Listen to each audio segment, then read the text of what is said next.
Dan, you've been in this position of chasing, if I can call it that, promotion from this level before. When you were at York, was it only ever the playoffs for you, or was it a title push right to the end? I think for 2/3 of the season it was realistic to chase for the title as such, but then with the last third we knew that it was a big ask, so it was just to make sure that we guaranteed our playoff place. So this is different, and I'm enjoying it.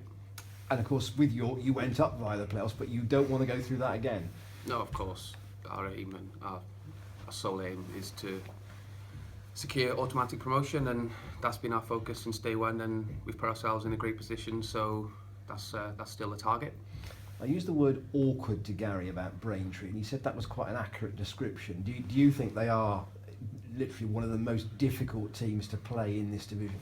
I'd agree with that. I think they're well organised. They don't concede many goals. They came to World of Smile Stadium and they were frustrating. They defended well and they hit us on the break and scored a good goal themselves. And in the end, Billy popped up with an equaliser and came away with a draw. And I think it's going to be a similar tale. We need to be patient and try our best to break them down and make sure we keep it tight at the other end.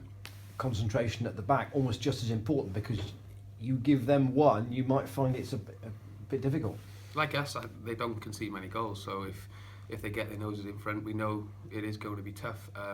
We do back ourselves to score goals, obviously, and we've kept a lot of clean sheets this season, and when we do concede, we tend not to concede too many. So touch wood, hope that continues, and we can go win the game on Saturday. To that end, was it good to get a win that was 4-0 against Woking rather than a scratchy one, because that would have just lifted everybody for what is going to be a big finish to the season now?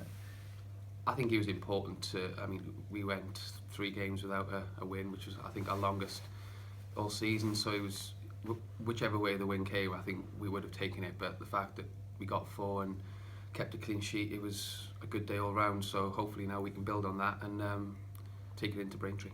So much of the first half of the season was Downs and Parslow, centre-back partnership. Everybody was saying that was one of the platforms for one of the planks of the team. How well do you think Cameron Burgess has done since he's come in?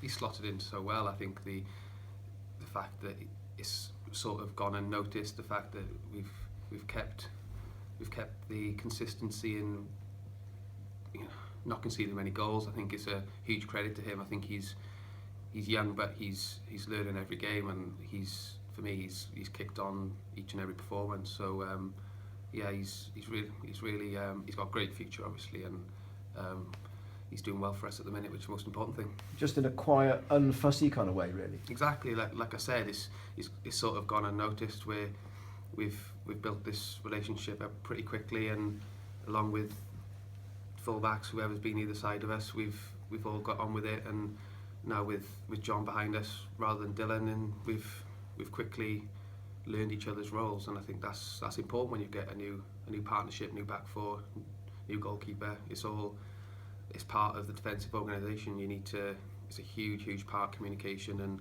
and no errors. So hopefully we can continue that. How happy are you that you don't have to come up against Dan Holman and Danny Wright every week? Yeah, like you said, there's a lot of good forwards in this league, and I'd put those two up there with amongst the best, really. I do it every day in training, so I know what it's like.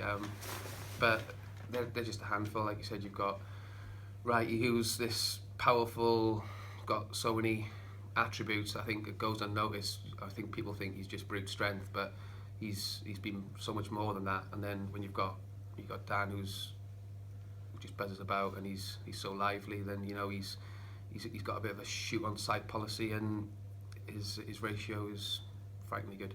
Yeah, when you're at the back watching them like they were against Woking, it must be a great view to have.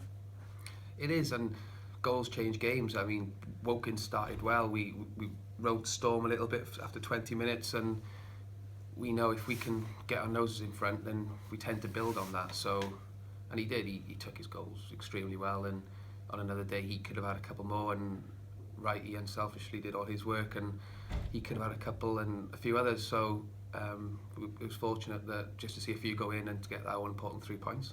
Do you think that the next 4 games, including up into the Grimsby game, are the ones that are going to define this season?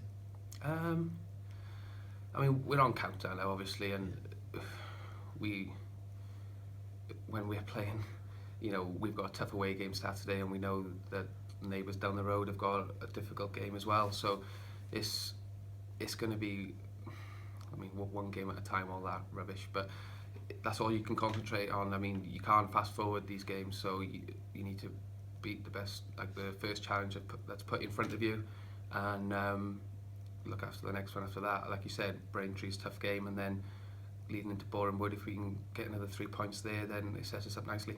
Yeah, 2 tough away games for both teams. If one of you can win and maybe not the other one, that is a big swing in points at this stage of the season. It is, and from our point of view, we want to bridge this gap. Well, we want to extend the gaps, rather. Sorry, as soon as possible. If we can build up some pressure, then the games are running out. So we know how important every game is, and if we can get the points on the board as soon as possible, then all the better for us. You taken some stick in the last week about the rugby?